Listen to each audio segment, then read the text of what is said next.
Alors, Seigneur, ce soir, nous allons continuer donc notre périple au travers de la parole de Dieu et nous allons particulièrement donc voir l'autorité de la parole. Amen. Nous sommes dans ce thème durant cette semaine. Chaque soir, nous voyons cela, une partie donc de l'autorité de la parole. Et particulièrement ce soir, nous allons voir un passage dans les Écritures qui se trouve dans Psaume 12. Psaume 12. On va le lire tout entier. Alors, ça correspond évidemment aussi à notre désir personnel. On peut s'identifier avec la prière de David. Sauve, Éternel, car les hommes pieux s'en vont. Les fidèles disparaissent parmi les fils de l'homme. On se dit des faussetés les uns aux autres. On a sur les lèvres des choses flatteuses. On parle avec un cœur double.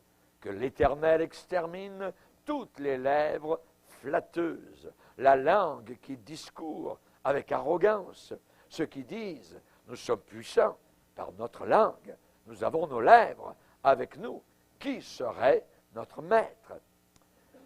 Et Dieu de répondre en disant, parce que les malheureux sont opprimés, parce que les pauvres gémissent, maintenant, dit l'Éternel, je me lève, j'apporte le salut à ceux contre qui l'on souffle.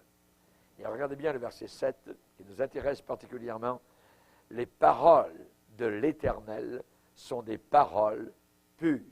Un argent éprouvé, qui a fait ses preuves, sur terre, au creuset, et 7 fois épuré. Toi, Éternel, tu les garderas, tu les préserveras de cette race à jamais.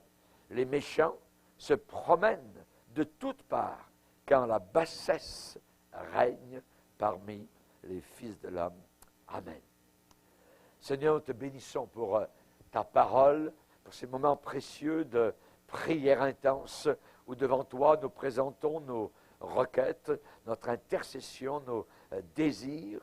Seigneur, tu as dit dans les Écritures, fais de l'Éternel tes délices et il te donnera ce que ton cœur désire. Nous voulons voir ta gloire, nous désirons ta gloire, nous voulons que le Père soit glorifié et nous voulons bien connaître l'arme avec laquelle nous sommes plus que vainqueurs, les saintes Écritures. Veuille bénir les quelques réflexions que nous allons avoir maintenant. Amen. Et tout le peuple dit Amen. Gloire à Dieu.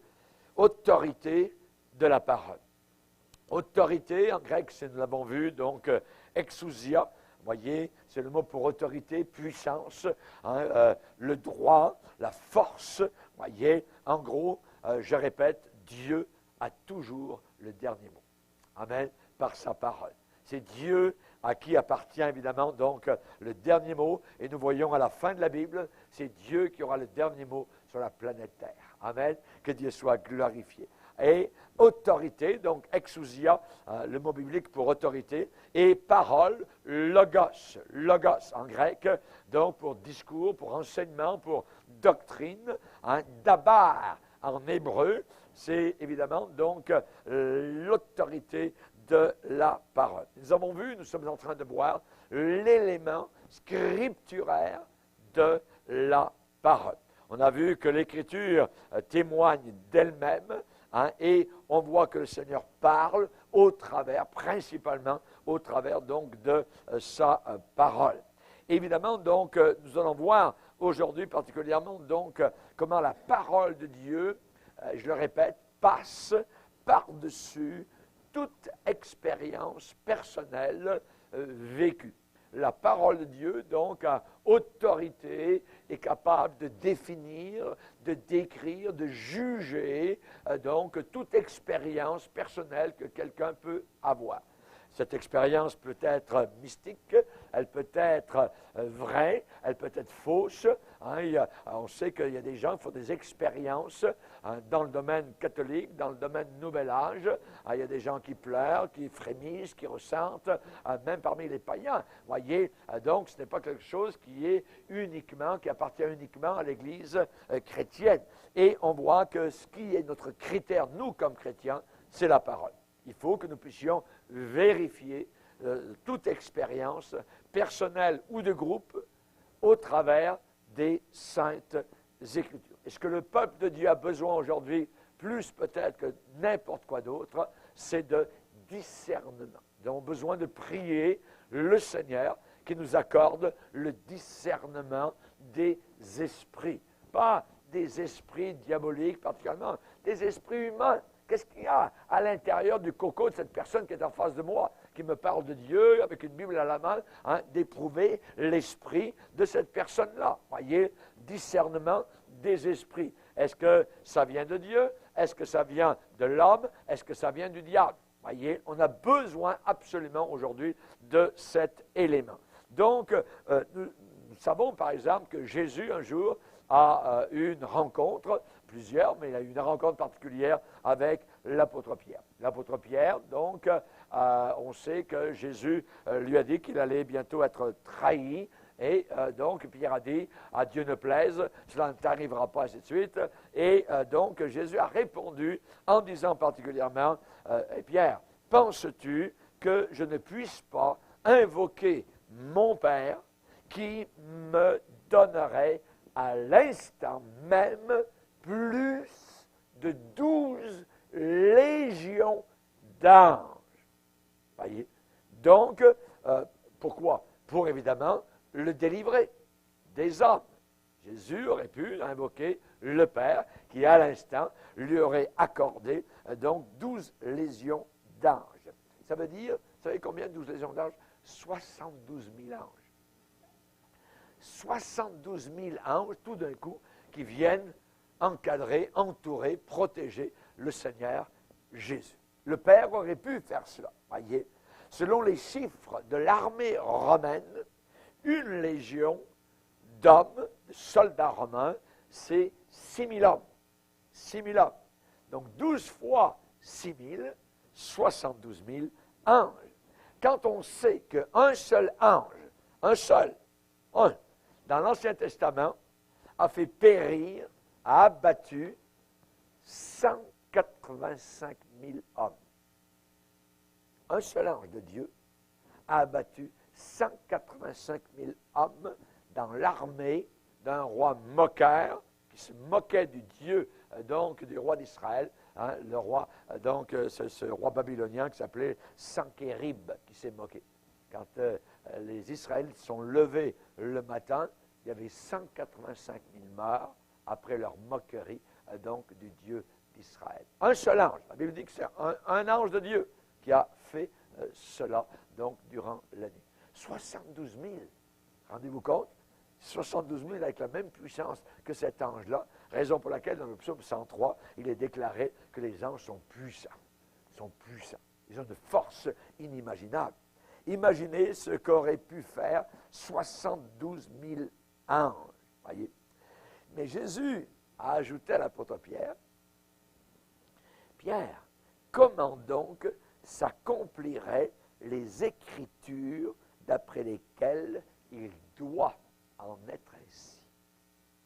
Donc Jésus, entre une expérience de délivrance d'ange qu'il aurait pu avoir et l'autorité de la parole, a placé l'autorité de la parole en premier sous les regards de l'apôtre Pierre. Amen. Comment donc s'accompliraient les Écritures? Les Écritures ont le dernier mot. Les Écritures doivent s'accomplir. À un endroit dans Matthieu 26, verset 24, Jésus a dit, le Fils de l'homme s'en va, c'est-à-dire va mourir, selon ce qui est écrit de lui. Ça veut dire selon ce qui est écrit à son sujet, selon ce qui a été prédit dans les Écritures à son sujet. Les Écritures doivent s'accomplir. Nous sommes le peuple des Écritures. Nous vivons autour de nous une apostasie qui a été prédite par les Écritures. Voyez? Jésus va revenir du haut du ciel selon les Écritures. Amen. Jésus est mort pour nos péchés selon les Écritures.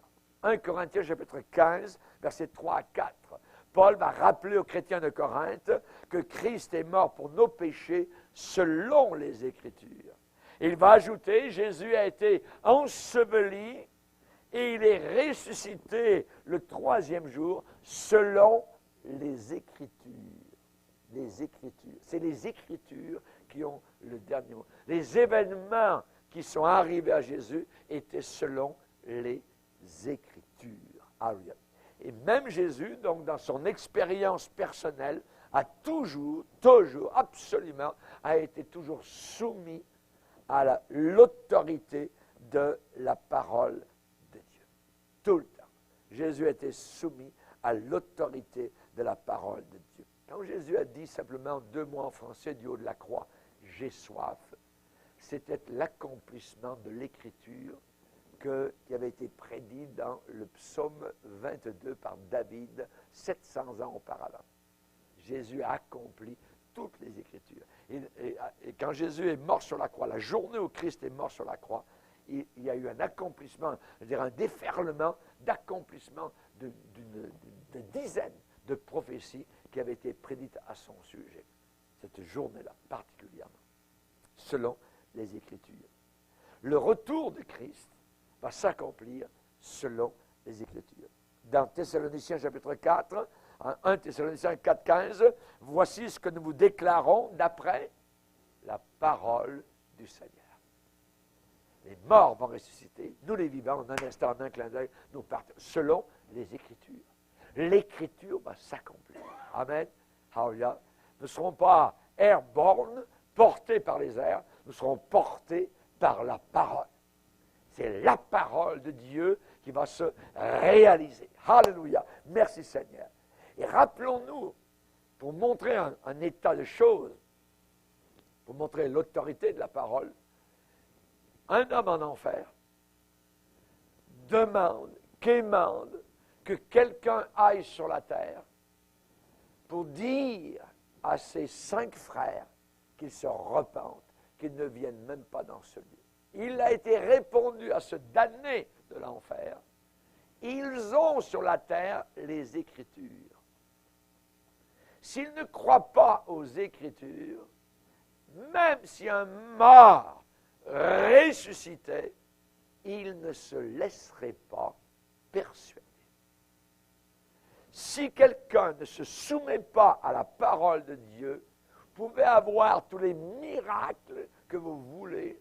Ce n'est pas des miracles qui nous sauvent, c'est la parole de Dieu qui nous sauve.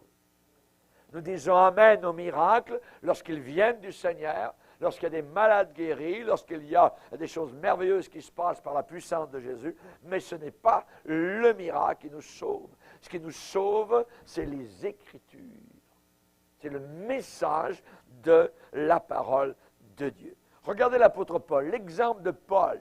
Il a écrit un jour à l'église de Corinthe, une église passionnée, une église zélée, bénie, avec toutes sortes de dons spirituels. Et Paul va leur dire dans 1 Corinthiens 14, et au verset 37, « Si quelqu'un croit être prophète ou inspiré, qu'il reconnaisse que ce que je vous écris est un commandement du Seigneur. » Ce que je vous écris, donc l'écriture que j'ai, que je vous donne, c'est un commandement du Seigneur.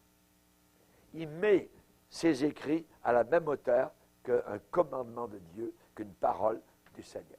Donc tout phénomène, dis bien phénomène, que l'on trouve particulièrement dans l'adoration pentecôtiste, voyez, eh bien Paul nous dit que tout cela doit venir sous l'égide, sous la protection, sous l'autorité, sous le tri, sous la passoire de la parole de Dieu. On juge d'une expérience vécue par les Écritures. Est-ce que l'Écriture en parle? Est-ce qu'on trouve cela dans le Nouveau Testament? Est-ce que les épîtres d'enseignement, est-ce que la doctrine du Christ nous enseigne cela? Nous devons toujours vérifier donc dans les Écritures. On se rappelle, les Béréens, lorsque justement on leur a parlé de l'Évangile, ils vérifiaient, ils checkaient, ils vérifiaient Où était le point de check-up? Où était le point de vérification? Les Écritures. Le point de vérification n'était pas si la personne dit « Oh, mais c'est de Dieu ». La parole de la personne n'a pas de valeur par rapport aux Écritures. Ce sont les Écritures, voyez, qui doivent avoir toujours l'autorité. L'autorité, les Écritures. Les paroles de Dieu sont des paroles pures. Pures, voyez. Un argent éprouvé sur terre, eau creusée et 7 fois épuré. Voyez, ça veut dire qu'elle est claire, elle est pure, elle est nette, elle est cristalline. Vous avez déjà vu les eaux du pôle Nord, voyez, hein, elles sont tellement pures qu'on dirait qu'elles sont bleuâtres, verdâtres. On voit que si elles étaient un peu plus chaudes, on aimerait quasiment s'y baigner. Mais à cause de la pureté, voyez, eh bien, les paroles de Dieu sont pures. Alors, il y a 7 fois épurées. Merci Seigneur. Merci Seigneur donc pour cette proclamation. Et aux Éphésiens, l'apôtre Paul va dire, prenez l'épée de l'Esprit, qui est la parole de Dieu. Prenez, saisissez l'épée de l'Esprit, une épée du Saint-Esprit. C'est quoi? Eh bien, il nous l'explique, qui est la parole de Dieu. Quand Paul donne la description des autres parties de la panoplie du soldat chrétien, il n'a pas donné tellement de renseignements précis sur les différents éléments de l'armure.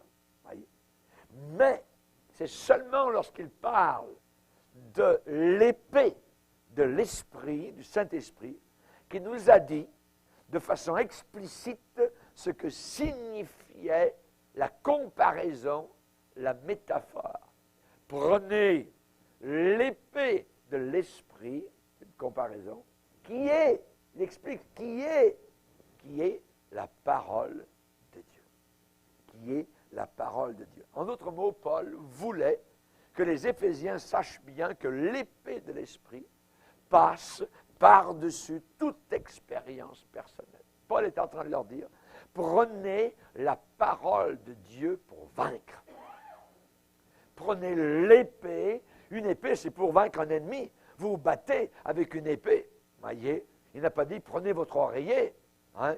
Il a dit prenez votre épée. Ça veut dire que le chrétien est un combattant. Alléluia.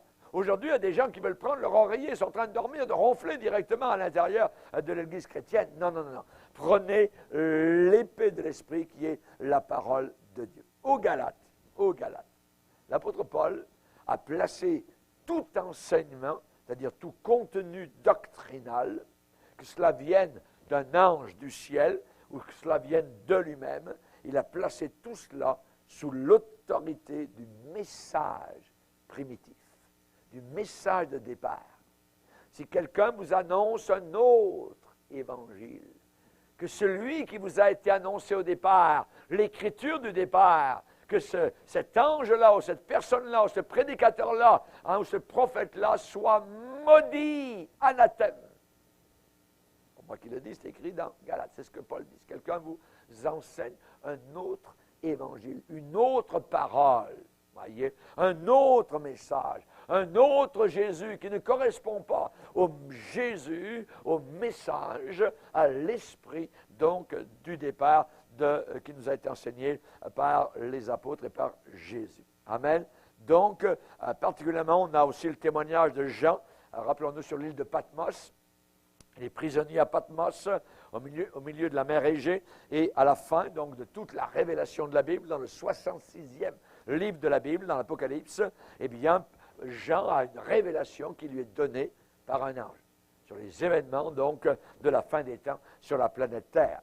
Et Jean, à la fin, est tombé aux pieds, donc, de l'ange, et il s'est mis à l'adorer, adorer l'ange. L'ange a répondu, Jean, garde-toi de le faire, ne fais pas ça.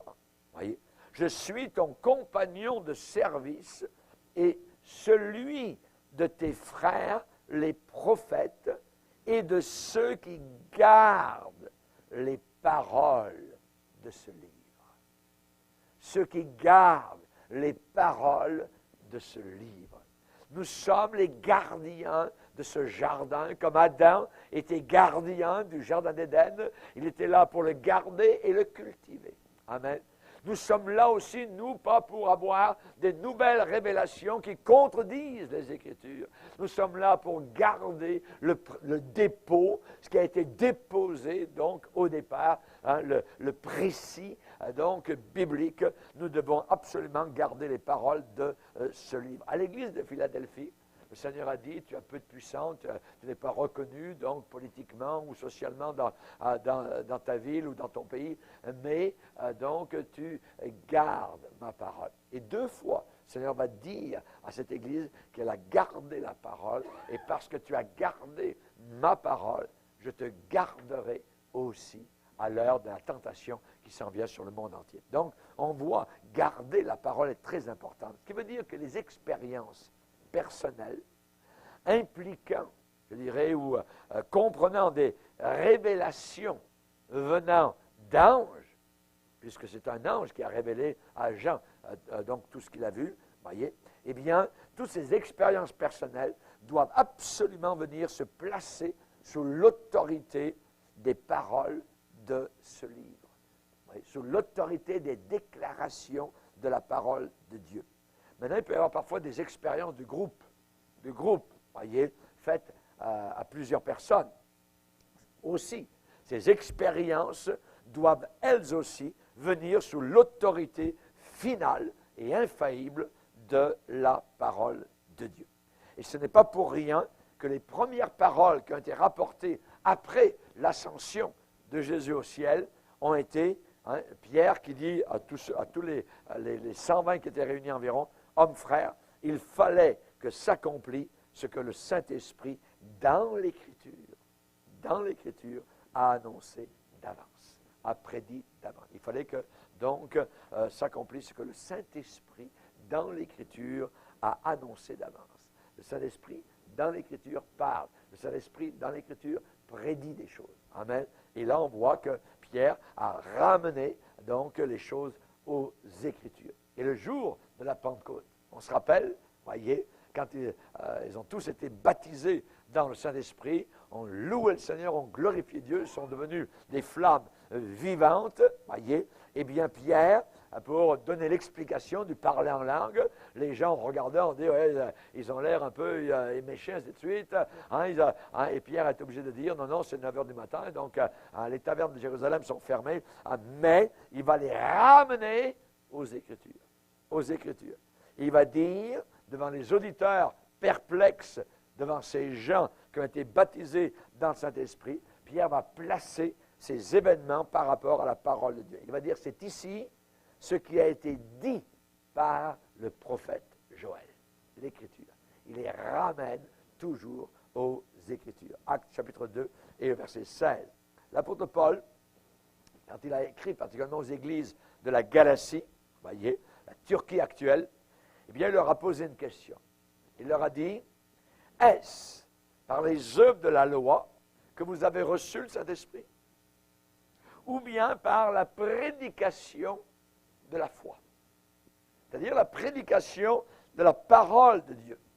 Vous avez entendu la parole de Dieu et vous avez reçu le baptême dans le Saint-Esprit. Vous avez parlé dans ces langues merveilleuses et nouvelles. Celui qui parle en langue ne parle pas aux hommes, mais à Dieu, personne ne le comprend. En esprit, il dit des mystères. Vous avez été baptisés. Et quand vous avez reçu ce merveilleux baptême du Saint-Esprit, est-ce que vous l'avez reçu par les œuvres de la loi, parce que vous accomplissiez des œuvres de la loi de Moïse, ou bien est-ce par la prédication de la parole de Dieu, la prédication de la foi, hein? Et il va continuer en disant, celui qui vous accorde le Saint-Esprit et qui opère des miracles parmi vous, le fait-il donc par les œuvres de la loi ou par la prédication de la foi? Il va revenir à la charge en disant, c'est la prédication de la foi qui accomplit ces œuvres merveilleuses. Donc, des œuvres, vous vivez des expériences merveilleuses, mais ces expériences merveilleuses sont prouvées par les Écritures. Donc, aucun problème. Car les Écritures, donc, approuvent ces œuvres-là, le parler en langue, des miracles, hein, ils imposeront les mains malades, les malades seront guéris, ils chasseront des démons, etc. Donc, on voit que cela est conforme aux Saintes Écritures. Aucun problème. Aucun problème. Voyez. Et ici, donc, aux Galates, Paul se sert de l'évidence, donc de l'expérience personnelle, pour convaincre les Galates qu'ils étaient sauvés par la foi et non pas par les œuvres. Par les œuvres. Vous n'avez fait aucune œuvre pour être sauvé. C'est la foi, vous avez cru. Mais ensuite, comme pour, je dirais, souligner les limites possibles de l'expérience personnelle, on voit que Paul va tout de suite les enraciner rapidement et immédiatement dans la parole de Dieu. Et là, dans l'Ancien Testament, il va leur dire, comme Abraham crut à Dieu et que cela lui fut imputé sur son compte à justice, aussi l'Écriture, prévoyant, voir à l'avance, l'Écriture prévoyant que Dieu justifierait les païens par la foi, a d'avance annoncé cette bonne nouvelle, l'Évangile, à Abraham, en disant, toutes les nations seront bénies en toi. L'Écriture prévoyant. Amen. Donc, on voit que Paul, toujours, a basé la foi des chrétiens sur les Écritures. Et quand il s'éloignait des Écritures, il les ramenait aux Écritures. Il les ramenait toujours aux Écritures.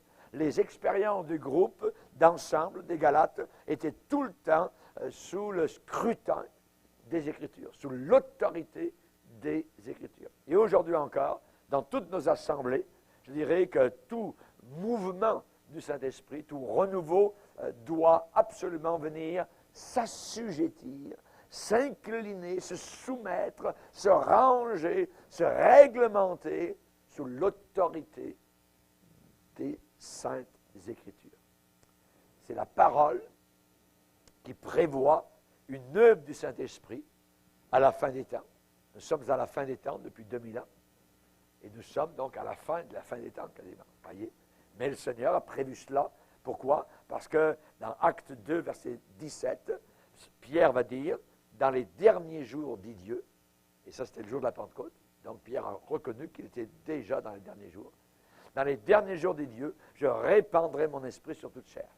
Ce que vous voyez, ce que vous entendez, eh bien, c'est l'Esprit de Dieu et l'Écriture prévoyait cela selon le prophète Joël. Amen. Et nous devons faire attention, justement, c'est que dans certains milieux, particulièrement pentecôtistes, il y a du désordre.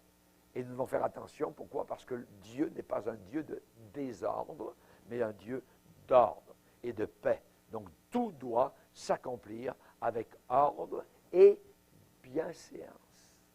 Bienséance. Et nous avons vu, nous avons vécu des choses, parfois dans les mouvements pentecôtistes, qui n'étaient pas du tout bienséants.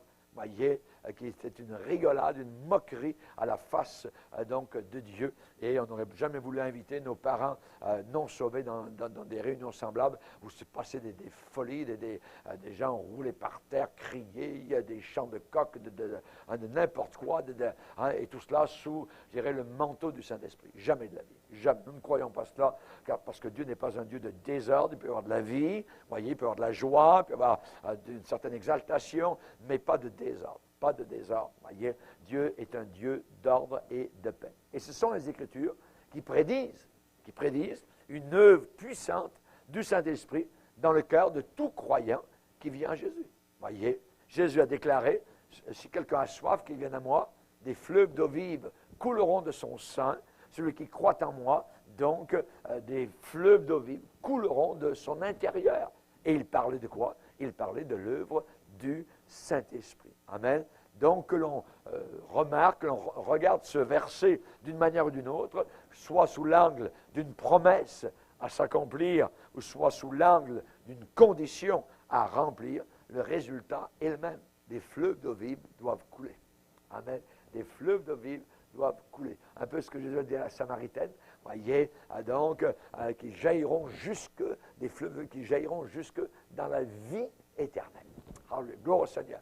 Et quand nous louons le Seigneur dans ces langues merveilleuses et glorieuses, eh bien cela jaillit, rejaillit jusque dans la gloire éternelle, dans la présence du Père céleste. Amen. Gloire au Seigneur. Donc, dans tout mouvement du Saint-Esprit, chaque fois que le Saint-Esprit est répandu, la source, ce sont les Saintes Écritures. La source Ce sont les saintes Écritures. Ce sont les Écritures qui sont l'autorité qui s'exerce sur tout déversement du Saint-Esprit. Noblesse exige. Les Béréens étaient des gens nobles. Dans quel sens? Les gens qui ont la noblesse dans l'Église de Dieu sont ceux qui vérifient dans les Écritures pour voir si ce qu'on leur enseigne, ce qu'on leur dit est exact selon les Écritures. L'exactitude est très importante aujourd'hui. Nous avons trop, je dirais, de clowns, de pasteurs clowns dans les églises, voyez, qui amusent la galerie, voyez, qui racontent bêtises, de vérités, qui mélangent tout cela dans une sauce salade, et les gens, évidemment, ressortent vides et n'arrivent pas à combattre le diable dans leur vie personnelle. Nous avons vu, donc, l'élément scripturaire de la parole de Dieu, premièrement. Deuxièmement, nous allons voir maintenant le deuxième élément, la proclamation de la parole. La proclamation de la parole. La parole ne se partage pas. Vous partagez une crème glacée avec quelqu'un, mais la parole de Dieu se prêche. Elle s'annonce avec force, avec conviction, avec persuasion.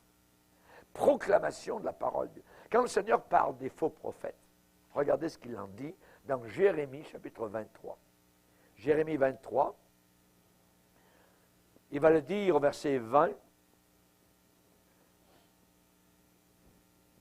La colère de l'Éternel ne se calmera pas jusqu'à ce qu'il ait accompli, exécuté les desseins de son cœur. Vous le comprendrez dans la suite des temps, ou encore on pourrait dire, vous le comprendrez à la fin des temps. Je n'ai point envoyé ces prophètes, et ils ont couru. Je ne leur ai point parlé, et ils ont prophétisé. S'ils avaient assisté à mon conseil, ils auraient dû faire entendre mes paroles à mon peuple et les faire revenir de leur mauvaise voie, de la méchanceté de leurs actions. Amen. Un véritable homme de Dieu ramène au bon sens, ramène les rétrogrades, ramène le peuple du Seigneur de leur mauvaise voie et de la méchanceté de leurs actions. Les faux prophètes caressent, flattent et laissent les gens dans leur péché, dans leur boue, dans leur façon, d'envisager la vie chrétienne. Là aussi, nous voyons l'autorité de la parole de Dieu, proclamation verbale, proclamation aussi non verbale. Ces deux éléments ne peuvent pas être séparés. Paul va dire dans Romains 15, versets 18 et 19, « Car je n'oserais mentionner aucune chose que Christ n'ait pas faite par moi, pour amener les païens à l'obéissance par, et là il va dire, la parole, à l'obéissance par, c'est ce qui arrive en premier, amener les païens à l'obéissance par la parole, 2 par les actes, 3 par la puissance des miracles et des prodiges, et 4 par la puissance de l'Esprit de Dieu. En sorte que depuis Jérusalem et les pays voisins jusqu'en Illyrie, j'ai abondamment répandu l'Évangile de Jésus-Christ. Vous pouvez dire ce que vous voulez, mais il y avait de l'autorité dans la proclamation, dans la prédication de Jean-Baptiste. Amen. Y avait-il de l'autorité? Ah, chers amis, l'historien Joseph a déclaré, je cite, à la parole de Jean-Baptiste, les gens semblaient être prêts pour quoi que ce soit. Regardez, on va le lire dans Luc chapitre 3. Quelle autorité! Ah, quelle autorité! Regardez au verset 1 et 2. La 15e année du règne de Tibère César, là c'est pour placer Jean-Baptiste dans l'histoire humaine.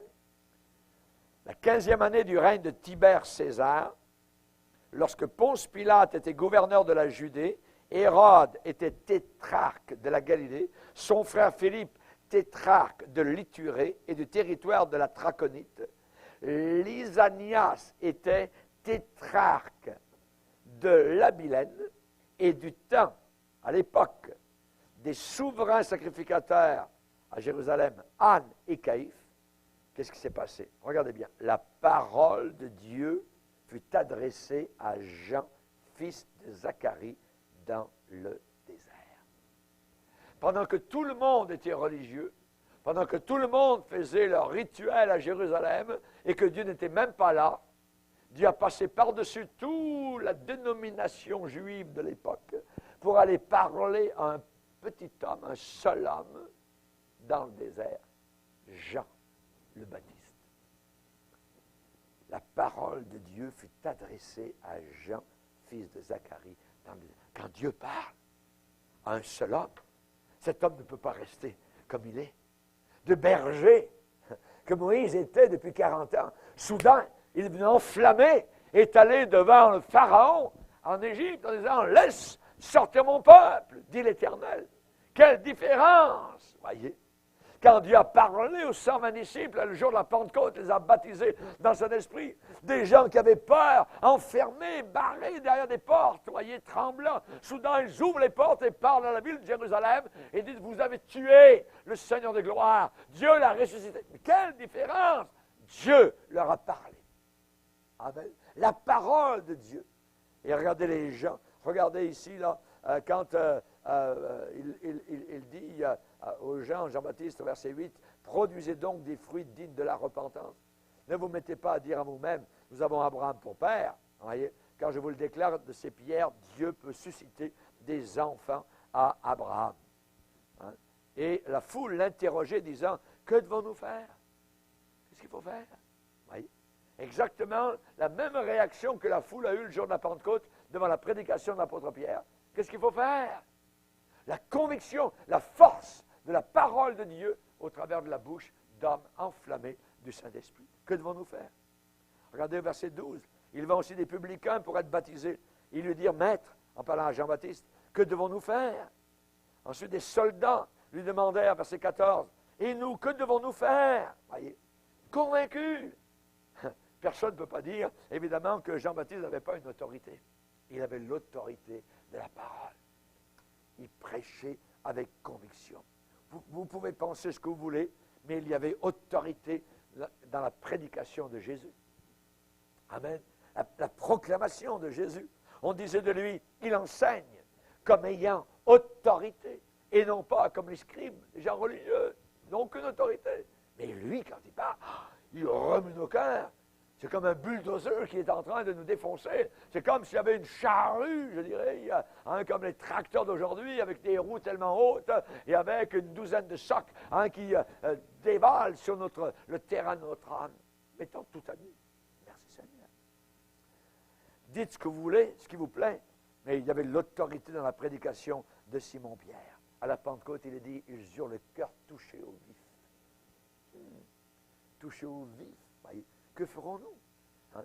Les paroles de Pierre, voyez, étaient puissantes. Étienne, imaginez quand Étienne a parlé à ces gens religieux, il leur a dit, vous vous opposez toujours au Saint-Esprit. C'était furieux dans leur cœur. La réaction, furieux dans leur cœur. Et on voit cette même expression dans Acte 5, verset 33, comme dans Acte 7, verset 54.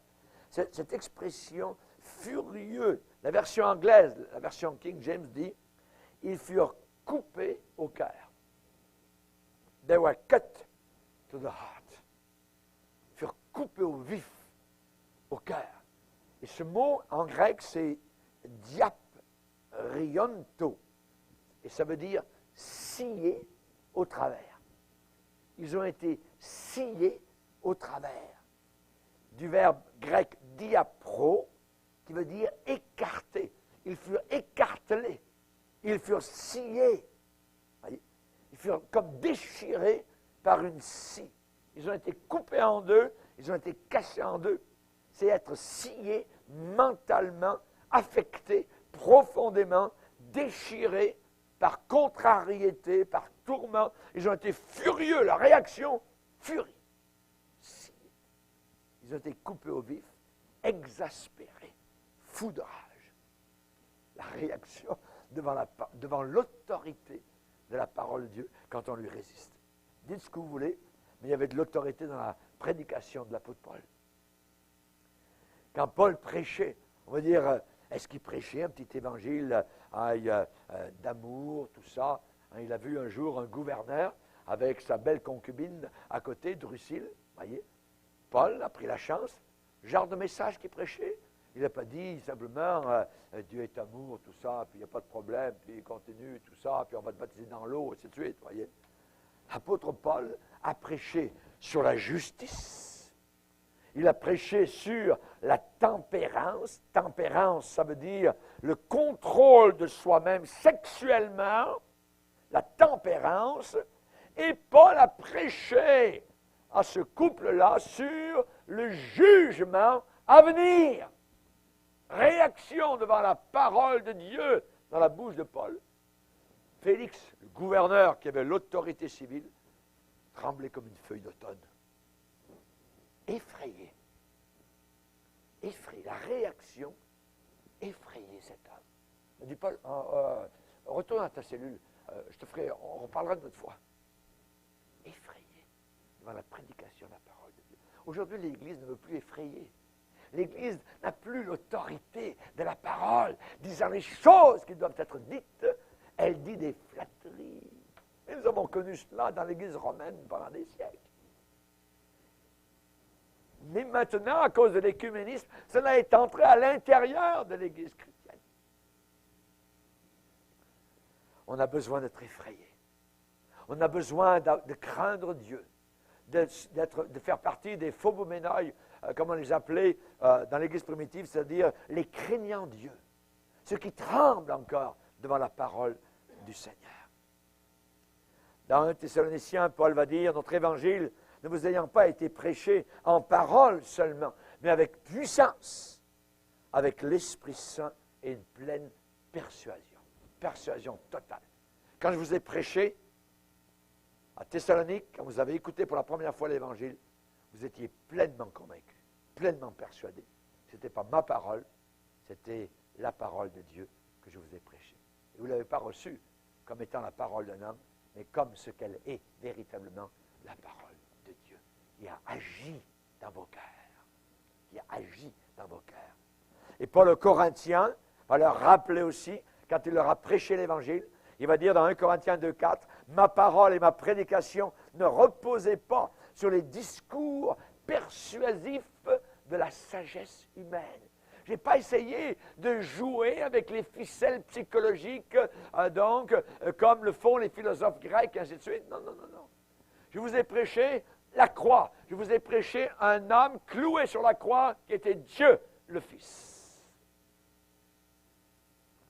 Puissance dans la prédication de la parole de Dieu.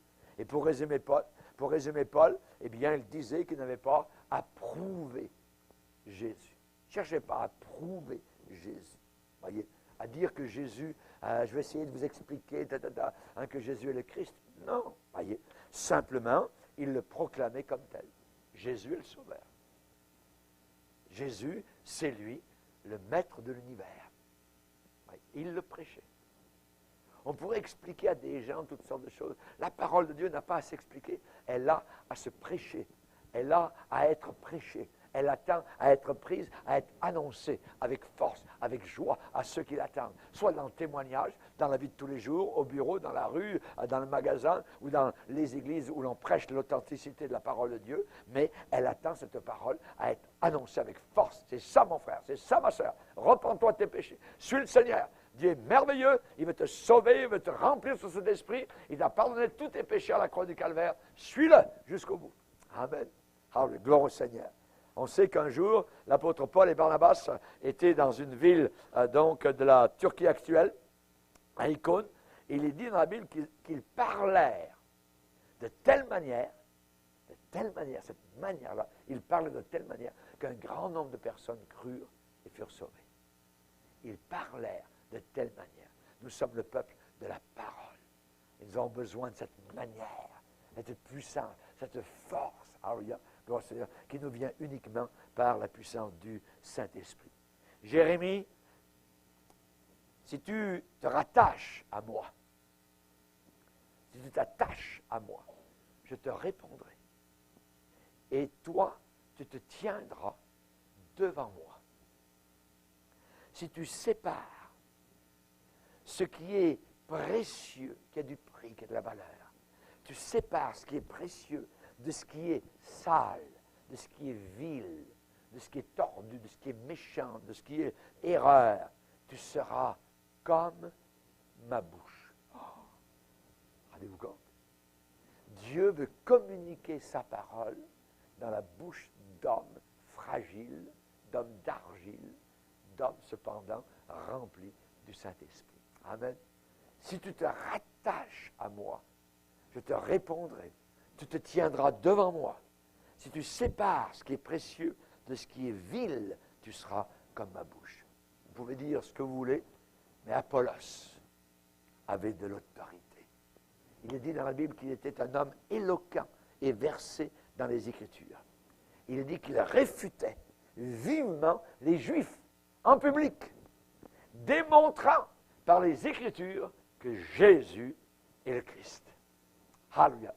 Apollos était puissant dans son élocution pour prouver par les Écritures que Jésus est le Christ, que Jésus est le Messie, le Sauveur du monde. Et il réfutait avec vivacité les arguments de ses opposants et il les convainquait d'erreur. Il les pulvérisait littéralement par la sagesse qui l'habitait, comme Étienne pouvait le faire aussi devant ses opposants. Vous savez ce que Jésus a dit un jour à des gens religieux? Vous êtes dans l'erreur parce que vous ne comprenez pas les Écritures. Tout vient des Écritures. Il faut sonder les Écritures. Il faut comprendre les Écritures. Observez cette parole d'autorité. Quand Jésus est dans la barque, sur le bateau, vous vous rappelez? Tempête sur la mer de Galilée, ballotté de côté et d'autre, un vent impétueux, Jésus, on va périr, tout ça. Jésus s'est levé à parler au vent et aux vagues. Et la Bible dit dans Marc 4, verset 39, que Jésus a menacé le vent et a dit à la mer, « Silence, tais-toi ». Imaginez, y a-t-il de l'autorité là? Voyez? En bon français, peace, be still. Paix, voyez? Silence. En grec, siopa. Ça veut dire quoi? Sois tranquille. Calme-toi, sois tranquille, reste comme ça. Tais-toi. Voyez? Péphimoso. Voyez? Ça veut dire placer un bâillon, placer une muselière. C'est ça que ça veut dire, tais-toi. Quand Jésus a dit tais-toi au vent, le mot grec, ça veut dire placer un bâillon, une muselière, et garde ce bâillon sur toi. Le texte original dit, les vents se fatiguèrent.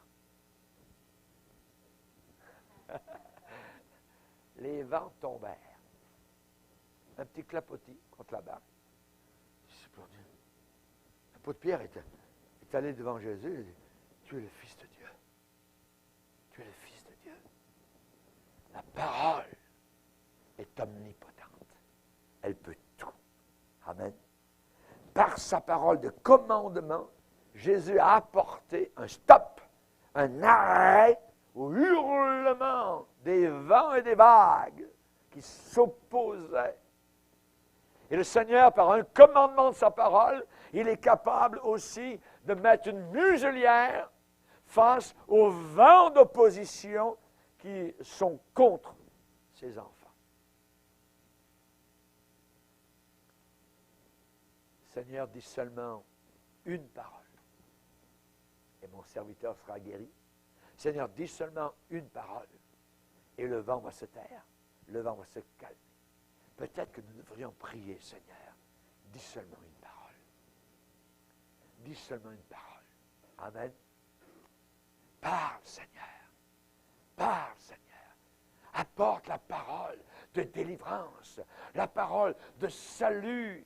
Apporte une parole, Seigneur. Nous verrons, en terminant la semaine de jeûne et prière demain, l'exaltation de la parole divine. Amen. C'est merveilleux, l'autorité de la parole. Et nous allons prier maintenant. Nous allons demander au Seigneur une parole pour le besoin personnel, familial. Seigneur, s'il te plaît, une parole. Cet homme qui était un centenier romain, qui commandait, qui avait la force, était au courant de la chaîne de commandement. Quand il disait une parole, ceux qui étaient sous ses ordres obéissaient. Et quand un de ses commandants à Rome lui donnait un commandement, lui, il obéissait. Et il a dit à Jésus, dis seulement une parole, et elle va s'accomplir, parce que tu as toute l'autorité. Tu n'habites pas seulement à Rome, tu viens du ciel. Je crois ce que tu es le Dieu, le Fils. Dis seulement une parole. Mon serviteur à la maison sera guéri. Amen. On va prier maintenant. Amen.